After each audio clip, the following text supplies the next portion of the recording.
Familia y amigos, reciban un saludo de bendición en esta mañana para compartir hoy nuestro devocional del día. Nuestro tema, pidiendo para recibir, y lo he basado en el Evangelio de Mateo, en el capítulo 7, versículos 7 y 8. Y dice la palabra: pedid y se os dará, buscad y hallaréis, llamad y se os abrirá, porque todo aquel que pide recibe, y el que busca halla, y el que llama se le abrirá. En Jericó era muy común encontrar mendigos, cojos, mancos y ciegos que vivían del pedir limosna. Bartimeo era uno de ellos. Él tenía dos males: era ciego y también era mendigo. Era rechazado por la sociedad y vivía a un lado del camino. En el Evangelio según San Marcos, en el capítulo 10, en los versículos del 46 al 52, encontramos el relato y la historia de lo que sucedió con Bartimeo. Y dice la palabra: entonces vinieron a Jericó, y al salir de Jericó, él y sus discípulos y una gran multitud, Bartimeo el ciego, hijo de Timeo, estaba sentado junto al camino mendigando, y oyendo que era Jesús Nazareno, comenzó a dar voces y a decir: Jesús, hijo de David, ten misericordia de mí.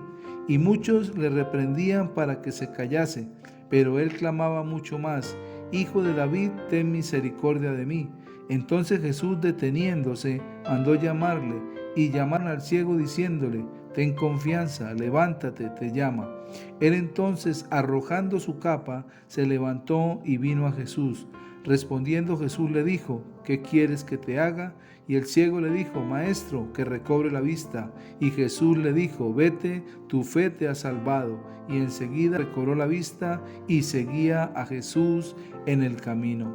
Vemos varios aspectos allí en la vida de Bartimeo.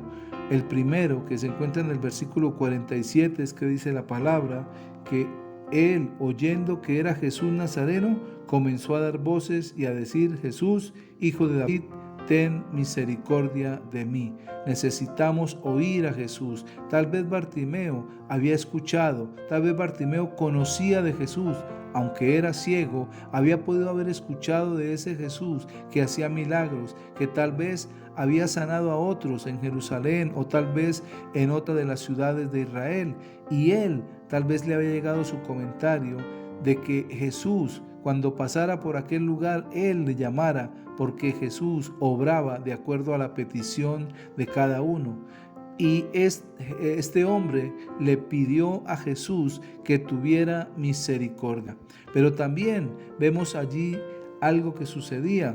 Dice que en el versículo 48, que muchos le reprendían para que se callase, pero él clamaba mucho más: Hijo de David, ten misericordia de mí. Si vemos allí, se presentan obstáculos para que él pudiera recibir este milagro que él quería, aquello que él estaba pidiendo y necesitaba. Pero no solamente esto, sino que cuando lo mandaron callar, cuando aquellas personas que incluso de pronto no querían que él recibiera esa bendición, se oponían, y dice que le reprendían para que no gritara. Pero él, ¿qué hizo? Insistió.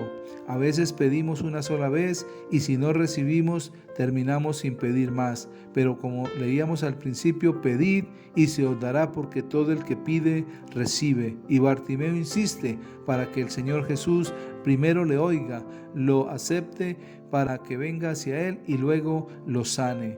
Entonces podemos ver que necesitamos vivir un proceso para llegar a Jesús, insistirle, persistirle y no desistir para poder recibir ese milagro que tanto anhelamos.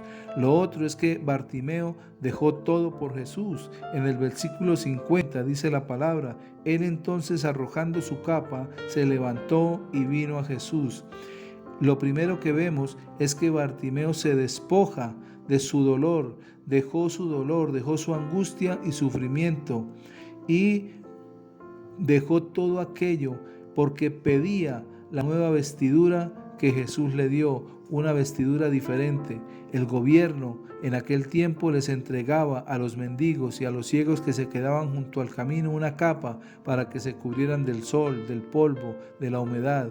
Y él entendía que iba a empezar un nuevo proceso. Por eso dice la palabra que arrojó la capa, y esto significa que deja su vida pasada y se acerca a Jesús para recibir una nueva vida. Lo mismo que sucede con nosotros. Cuando nos acercamos a Jesús, nuestra vida pasada es cambiada por una vida nueva de relación con Jesús y con el Padre a través del Espíritu Santo. Y por último, Bartimeo recibe lo que está pidiendo. En el versículo 52 dice: Jesús le dijo: vete, tu fe te ha salvado. Y enseguida recobró la vista y seguía a Jesús en el camino. Vemos cómo Bartimeo no solamente recibe la sanidad, sino recibe la salvación. Siempre que alguien se acercaba a Jesús, lo primero que Jesús le daba a aquella persona era salvación, y luego venía la sanidad para su enfermedad, para la dificultad que estuviera pasando o la situación que estaba viviendo. Basados en esto, debemos entender que si nosotros pedimos es porque queremos recibir. Así que no desmayemos en nuestra petición y confiemos plenamente que si pedimos, recibimos, porque el Señor Jesús dijo: todo lo que pidiereis en oración creyendo, creed que lo recibiréis y os vendrá. Que en esta mañana podamos recibir esa petición que le estamos haciendo al Señor para que Él pueda ser propicio a nuestras vidas, y no solamente recibamos la solución a la dificultad, sino que también podamos mantener esa salvación que viene de su mano para nuestra vida. Amén. Si esta palabra le bendice, compártala con otros. Y recuerde, mañana nos encontramos por YouTube para tener nuestra celebración dominical y compartir juntos un tiempo de alabanza y de adoración, pero también la palabra de Dios para ser edificados por ella. Que Dios les bendiga y que pasen un feliz fin de semana.